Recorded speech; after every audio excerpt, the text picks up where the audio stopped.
brought to you by Silver Pumps and Motors. Top quality और consistent performance के लिए सिर्फ सिल्वर पंप्स नाम याद रखना. ఇప్పటి రాజకీయాలను తట్టుకుని నిలబడాలంటే 2020 ఆడాలంటున్నారు సీఎం రేవంత్. అయితే ఆ వ్యాఖ్యలకు కౌంటర్ ఇచ్చారు మాజీ మంత్రి హరీష్ రావు. వారు ఏదైనా మేము ఇప్పుడున్న కాంపిటీషన్లో మేము ఏదైనా మాట్లాడితే ఏందమ్మా అంత మాట నువ్వు అని అడిగేటోడు దేవేందర్ గౌడ్ గారు. అంటే అన్న మీరంతా వన్డే మ్యాచ్లు ఆడారు, మేము 2020 ఆడుతున్నాము. ఇప్పుడున్న దాంట్లో hit out or get out తప్ప ఇవన్నీ లెక్కలు వేసేటట్టు ఏడుంది దేవేందర్ అన్న.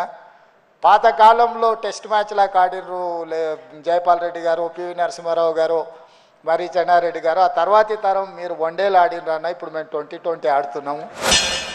ఈ మధ్యలో రేవంత్ రెడ్డి మాట్లాడుతుండు, నేను 2020 మ్యాచ్లు ఆడుతున్నా అంటుండు. నువ్వు 2020 ఆడతావేమోగా, నువ్వు 2020 ఆడవు. వాస్తవంగా నువ్వు 2020 దేనికి ఆడతావు అంటే పైసల కలెక్షన్కి ఆడతావు. అసలు నువ్వు ఆడే మ్యాచ్ అంతా కూడా తొండి, నీదంతా తొండి మ్యాచ్ ఉంటుంది, తొండి ఎగ్గొట్టే మ్యాచ్. ఏంది నీ మాటల్లో తొండి, హామీల అమలులో ఎగ్గొట్టేది ఉంటుంది నీ దగ్గర. కానీ కలెక్షన్లో మాత్రం 2020 ఆడతావు నువ్వు. ఎందుకంటే నువ్వు ఎన్ని రోజులు ఉంటావో నీకే తెలియదు. ఆగమాగం ఉండవు నువ్వు. దీపం ఉండగానే ఇల్లు చక్క పెట్టుకోవాలని 2020 కలెక్షన్ స్టార్ట్ చేసినావు.